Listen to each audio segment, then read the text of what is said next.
Let's do it, right? Let's do it. Welcome to Curator Artistico. We're here at a new episode, and this episode I think is going to be a special one, especially on a personal level. We have here a very special person that came all the way from the US. This is Badir. Thank you. I'm going to give you a hell Big of a thank you, man. hand. Big thank you. And I just don't want to waste the time and go straight to it. Let's do it. Can you give just a little introduction to the audience and we can just flow from there? Yeah, my name is Badir McCleary. I run a company, a project called ArtAboveReality. I'm a Sotheby's graduate, art business, art law. I've been a gallerist, curator, consultant. Yeah.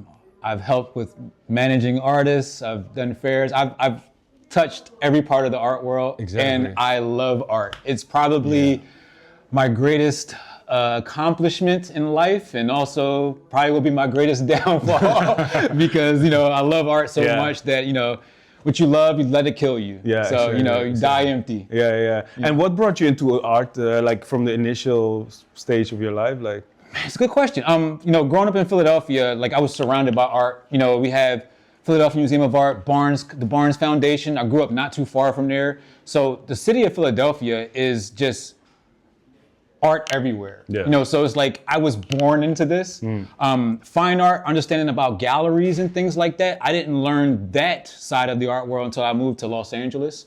When I started to learn the market and the financial and commercial space of fine art. So I would say about 15 years as a professional, in fine art. I actually went back to school because I was missing some language. Okay.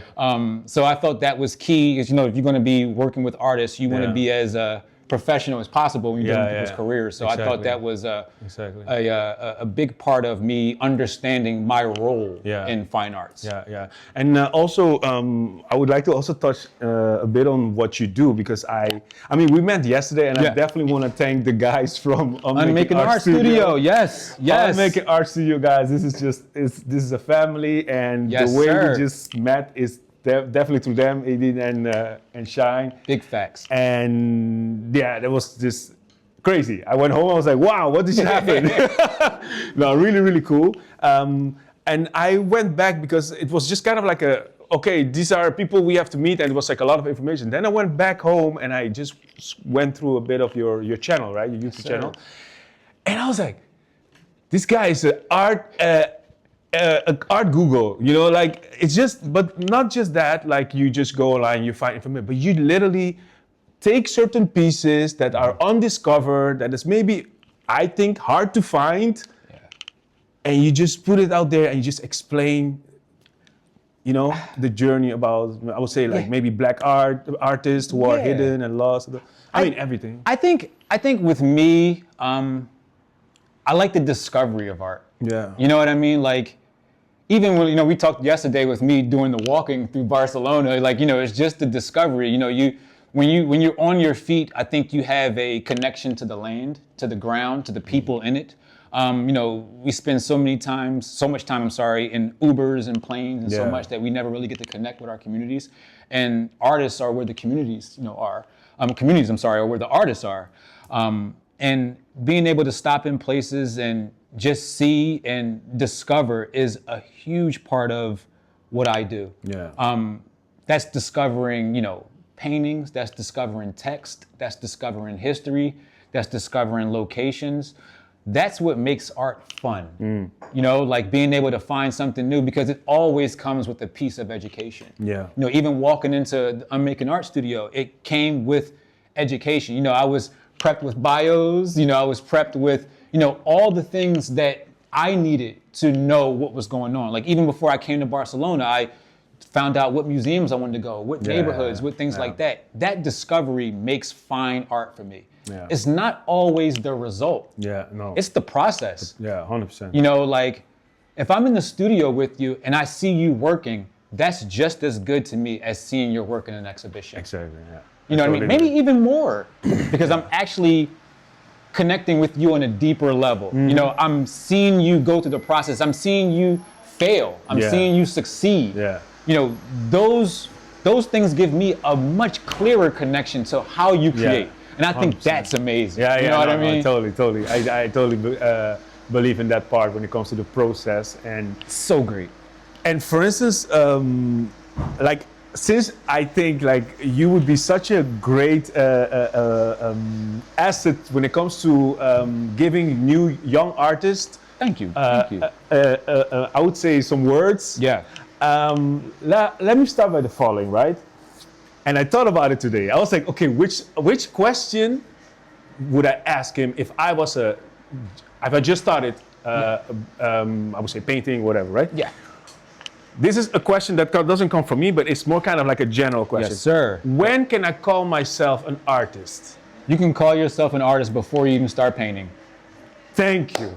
And Thank you. And the reason for that is, you know, a lot of artists, they have the prerequisite of the idea. Yeah. You know, art is in the idea. I know we talked a bit about yesterday of like, you know, sometimes it doesn't even have to be a result. Yeah. If you have an idea, a lot of things, I mean, there's a thing called conceptual art, right? Yeah, you know what I mean? yeah. The concept, you know, sometimes it's just there. You know, one of my favorite conceptual artists is like Sol LeWitt. Sol LeWitt, to show his piece at the museum, the workers at the museum actually have to redraw his work on the wall because it comes with instructions and all of that. So it's like that feeling of like taking ownership. Yeah. As a new artist, take ownership of who you are. Yeah. You are what you say you are. Yeah. You know, you mean to tell me that you're gonna tell the person that takes out a marker and tags on the wall that they're not an artist? Yeah. Exactly. They'll tell you otherwise. Exactly. You know, because they already put it in their mind that they're going to be artistic. Yeah. Once you do that, and I mean, that can be anything. You don't have to put paint on canvas, paint on walls to be artistic. You know, just having a creative thought makes you artistic, makes you an artist, makes you a creative. There's, you know, 80 and 90-year-old grandparents that create art. Yeah. You know, there's 5-year-old kids that create art. Yeah. There's no limit. Exactly. You know, there's no limit to how you see yourself bettering the world through color, through photography, through sculpture, you know, taking found objects and making something new. I mean, isn't that what all of this is about? Yeah, anyway? exactly. You know what I mean? 100%. And do you think also that can anyone be an artist? Yes, everyone is an artist. Anyone is, right? Everyone is an artist. That's what I think also. You know, like, I mean, think of a chef, you know, our parents, you know, like any of these dishes that, you know, somehow they've taken 5 ingredients that don't go together and made something good. Good, yeah. You know, some of the best dishes in the world came from stuff like that. Yeah. You know, so you can take, you know, some of the greatest mixed media artists, you know, one of them's in here right now, someone that does mixed media, you know, and, you know, they do, you take different things and you're able to mash up to a new reality. You know, even these neighborhoods are new realities, you know, from what they've been. You know, you add graffiti, you add posters, you add people. It's different than an empty block. Exactly. You know, that's the art of humanity. A person can walk down in this street with just style. And a person can take a photo and now that style has become a photo of this block with everything on it. And that picture can in turn this block into the most visited block in the world. I mean, I think we're not too far from Las Ramblas, you know what I mean? And what is it about that block that makes people want to go to it? The artistic nature of it. It's different than the uniformity of a city. You know, I think that's what artists do. Artists are something different from the uniformity of humanity. Lack of a better term. You know. No, very well explained. Because I also had the same thought, you know, and you know, excuse me, especially the listeners, because they hear me always saying like, yeah, I was a musician, turned into art, blah blah blah. It's like again, but I think it's important because it's important to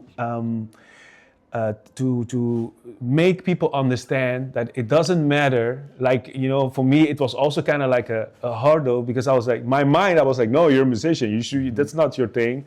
And then I realized, just do you know, and just whatever. You want to be a cooking chef, do it then. Do that then tomorrow, whatever. You know, it's. I mean, I think it's also cool too because like there's music in art. Like if you look at a few things, like you can find the rhythm of music in art. Yeah. You know, you can look at a line that's continuously straight. You can look at that as a loop. Yeah. You can look at a bold color as a snare drum. You know, you can look at, you know, high yellow colors and things like that as, you know, sopranos or things like that, and how all those things come together. And the same mashup of a song, you know, you put the instruments in the Pro Tools or whatever, you mash that up into a final result. Yeah. The same thing like these works, oils, canvas, wood, all that into a singular song. You know, so you're playing these pieces, you're translating it into a song. So you're not wrong when you bring up music every time as how it relates, because that's how you're seeing the practice. Yeah. You're seeing the practice through these rhythms, these time signatures. Yeah. So you're probably creating on a time signature. I can almost bet that you're probably creating on a time signature. Yeah. You know what I mean? And you're listening, and you're Yeah, hearing yeah, yeah. things, and That's true. you're probably, you know, taking a sample of something and recreating it. Yeah. Or you're replaying an instrument but using a different tool. Yeah. You know what I mean? So I think that musical ability is very well connected to art, because I mean, Yes. in every studio you go into, the artist is playing music. Yeah. It opens up something, Yeah. whether that's jazz, classical, or something that's, you know, very raunchy that adds to the work that they're creating. I've always been a person that wondered, you know, what's the soundtrack to each painting? You know what I mean? Like, what's the soundtrack? You know, I know when we're Unmaking Art Studio, I had to ask this. You know, I asked Shine yesterday, you know, what do these mean? Yeah, I actually thought about the same yesterday. You know what I mean? Like, and you think about it musically. Yeah. You know, like, is that time signature? Yeah. At what part of the song does that come in? Yeah. You know what I mean? Is that the verse? Is that the chorus? Yeah. You know, so when you look at art and you combine it to those, you know, you combine it to almost on the same wavelength, there's no difference. You know, we were just here talking about film. You know, if you haven't seen Sinners, please see it. Yeah. You know, but like it's Exactly. that same thing when you're putting through this reality, this reflection of reality. You know what I mean? Like, how are you translating what you see to relate to what I see? Yeah. You know, I think that's important, because your music makes me dance. You know, my music can make you sad. How are the feelings transferred throughout that? Yeah. And I think that's the same thing with art, because when you look at a piece, it automatically invokes a feeling. If it doesn't invoke a feeling, it might not be art. Yeah. Exactly. Exactly. Wow, man, it's interesting, amazing stuff that you're sharing Thank here you, with brother. the people. Thank you, man. Yesterday, I also this is also one of the things that I was like, oh, I need to ask you again about this. There was a part because I had an interview before, like a couple days before, with Cristina Garcia Rodero, which is a top photographer in Spain, Yeah. and then after, because we met yesterday, and then I went home and I kind of like got to resonate everything, and I said to myself, how funny. I had I met two people in 1 week. So in my head, I thought about you and I thought about her, right? And I would say nothing to do with each other. She was a 75-year-old lady. You are, you know, you're a young man, you travel, you still, you know, do your thing and stuff. And I was like, okay, what have I learned from these two? And but the difference was I met you a bit shorter than her interview, right? And I said, what I got out of both of you, which you both had similar comparison, was the passion, the confidence. So both were passionate, both were confident, and both told me about, you don't wait for someone to come and help you or do it yourself. It's you know, it's not gonna happen. You have to go out. Both. I picked out these three things. And what can you share with young artists who are still maybe think that, you know, even though their work is amazing, think that, it's gonna happen one day, somebody's gonna, you know. My main thing is just like a lot of things that artists don't realize. One of my statements is like, be a blessing to somebody today. You know, and whatever that means is, you know, for an artist, like, you know, have these conversations. Yeah.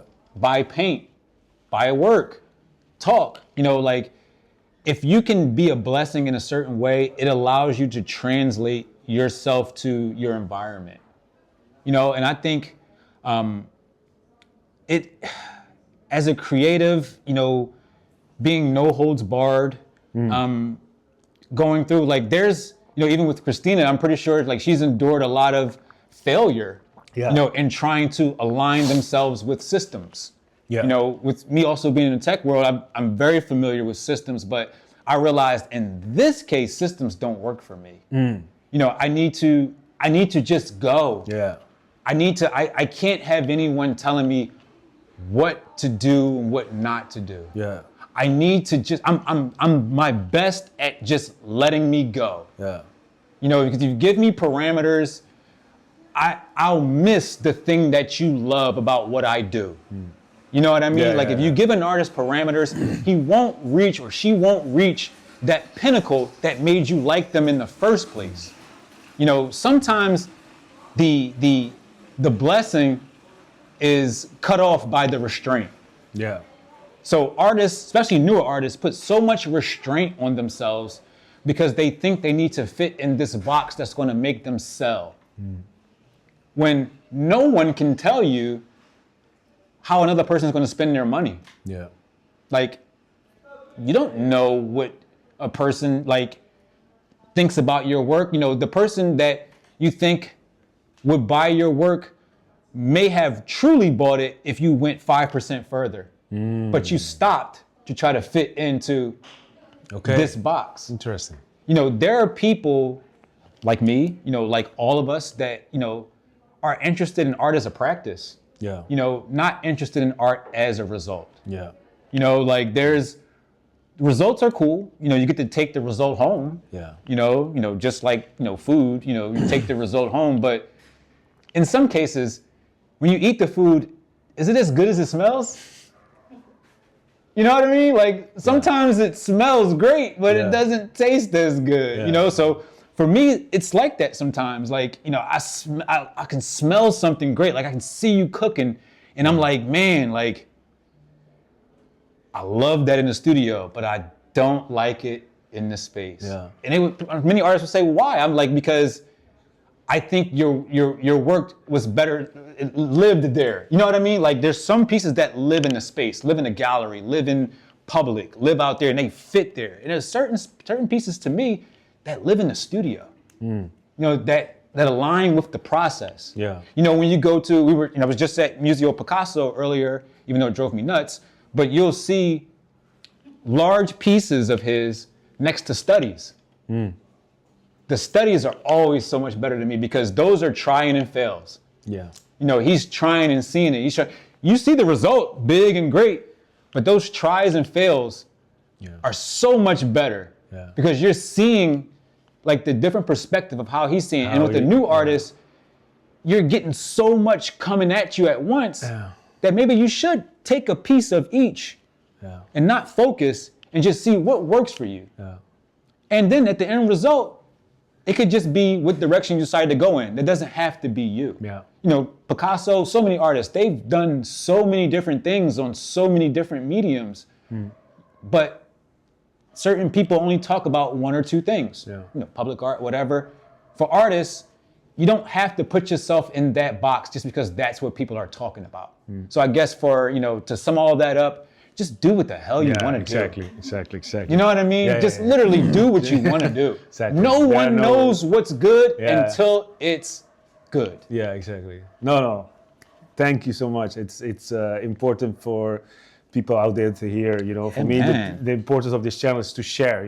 Share this a lot of all this knowledge. Also, what I was thinking when it comes to artists, right? Selling yourself as an artist. In my case, for instance, apart from the art stuff that I do, I work for a user experience company, right? So in my job, it's important to work on like what the user thinks, the participant, the person on the other side. So that's already in my nature. So I already, like when I had my first solo exhibition, I already knew in my head because of my job, like, okay, so if the participant comes here, I want them to scan the QR code, it goes to my website. Like a flow. It's all in my head, but it's because it's a work thing, But then my question is, when it comes to artists, is it would you advise artists to sell their work when it comes to, for instance, showing their process on, let's say, on their Instagram, how they make it? Or maybe some people are like, no, I don't want to expose my techniques and all that stuff. Like, yeah, I mean, like me, I don't care. I just copy. Whatever. People say, oh, people can copy, but it's like, can they really? Can they really do what you do? Are they copying every single part of it? I mean, because even if there is a, step-by-step process, the human hand does something different every time. You know what I mean? Like, it's one of those things where it's like, it really doesn't matter. I mean, technically, everybody's copying. Yeah. You know what I mean? Like, yes. we all copy. There's a reason why, like there's, of course, the first person that put paint on a canvas is the originator. So aren't we all copying by putting paint on canvases or writing or doing anything? So I wouldn't be afraid of copying. I mean, there even is a thing called appropriation art. You know what I mean? If you're showing things and in a different light, taking the same thing and showing it with a different artist or a different user. How does a person view it? Yeah. And I always forget this artist's name.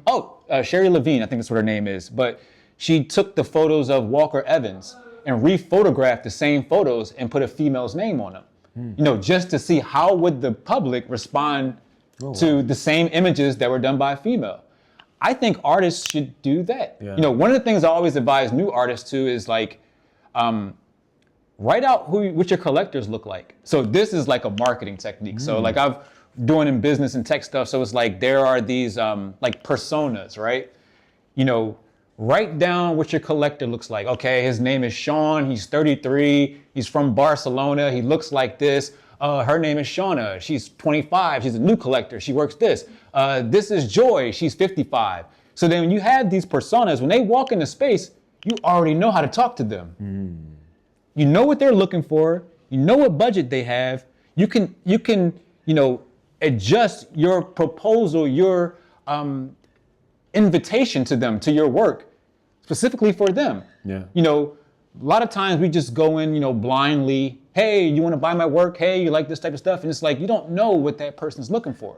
But if you take a look at people and you understand like, hey, this person, they're, a tech person, they're a musician, they're into, possibly things that are more abstract because of the way music is, or, they're looking to something more formal because they work in corporate America.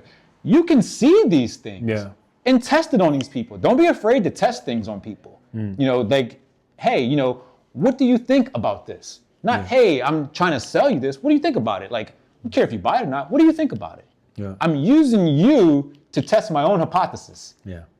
If what I'm looking at is true, then I know what I'm thinking about how I'm, gauging my customers, clients, potential collectors.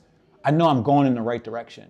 So knowing, who potentially could walk into space and knowing how to engage them, I think is the biggest part for, a new artist besides just doing what they want, because the art world is changing constantly. There are more people that are getting the financial means to invest in artist careers, and they like different things. There isn't the traditional collector of, hey, I want Picasso, or hey, I only want to buy from this gallery. They're coming to galleries off the beaten path and finding great artists. They're going to places that are pop-ups and finding great artists. Sometimes, again, going back to the discovery, sometimes that's what it's about. Because you don't want somebody telling you what to buy. Because if you're looking for the return on investment, sure, you want an advisor that knows the market, knows when is a great time to sell. But then, do you actually like what you just purchased, or are they just stocks?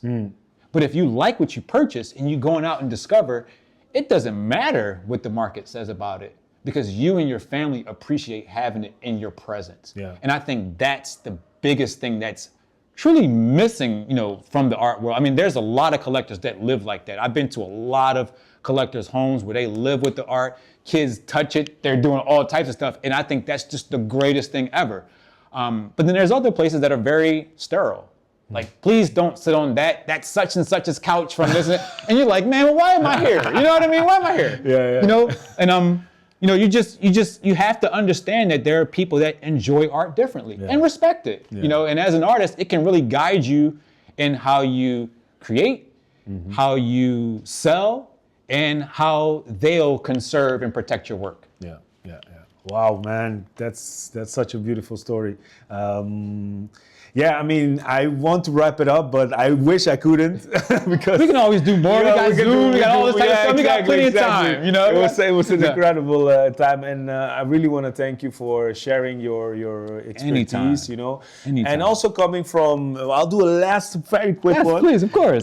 Because like for instance, I spoke to you yesterday, and then I asked you you were like, no, I have to go there. You can travel around the world, do whatever you want, you feel free and stuff. But maybe for some people it's harder, because of family situation or whatever. But because sometimes I think that also is an excuse that people always say, yeah, but he, that typical. And I think it's a typical excuse, For us, in my case, I'm married, I have a wife and a kid, but I still told them, okay, we go in the morning, we go out to the park, and then I bounce. So it's also like a self mindset and not to, Yeah, I also think it's just the will to want to do things. Like, exactly. Even finding out about this beautiful space, I reached out. Yeah, exactly. I'm putting out there, that's like I'm coming to the area. What's good? I learned from that one. Yeah, and it's like you have to, if you put out good stuff, you'll receive good stuff. There was, no way I could have predicted any of this. No. You know what I mean? Like, you, again, be a blessing to someone. I was a blessing to someone somewhere, and this was a blessing to me. Yeah. So it's like, if you just put out the good energy, everywhere I go, it's just good energy, and I get it back. Yeah. So it's like, you can take the excuse of, hey, I had to do this or I had to do that, or you can just say, I'm just going to see what happens. Exactly. Like, your excuse is still going to be your excuse. Yeah. Or the situation, I should say, it's still going to be the situation, whether you go or not. Yeah. Exactly. So people say, oh, I can't buy this ticket. I got to pay my rent. Well, if you don't buy the ticket, you still can't pay your rent. Yeah. You could be without an apartment, but still travel to Barcelona. You know what I mean? You still have the experience. You're still gonna deal with the problems. Yeah. Like I always say, if it's between paying a bill or taking a trip, I'm taking a trip because guess what's coming next month? Another freaking bill. Yeah. So yeah. The trip might not be there. No, totally true. Oh, thank you so much, man. Anytime. Thank you so much for your time. Man. Anytime, my brother. Anytime. And, I want to thank also the guys from the studio. So yes. Aiden and Shine. This studio, for me, it's been like a really beautiful experience to know this family. And I will also have a separate interview with the studio, because that also needs a separate attention. Yeah, man. You're doing great stuff. Great stuff. And I hope everything goes well, and with your journey and everything. Yes, man. We're gonna be talking more. Yeah? Of course, we family. Definitely. So this ain't the last one. No, for sure not. But thank you all for watching. Thank you for watching. Thank you all for watching this good brother. He's doing good stuff. And stay tuned, man. It's great stuff. Have a good one. Bye. Thanks, brother. Anytime. Thank you so much.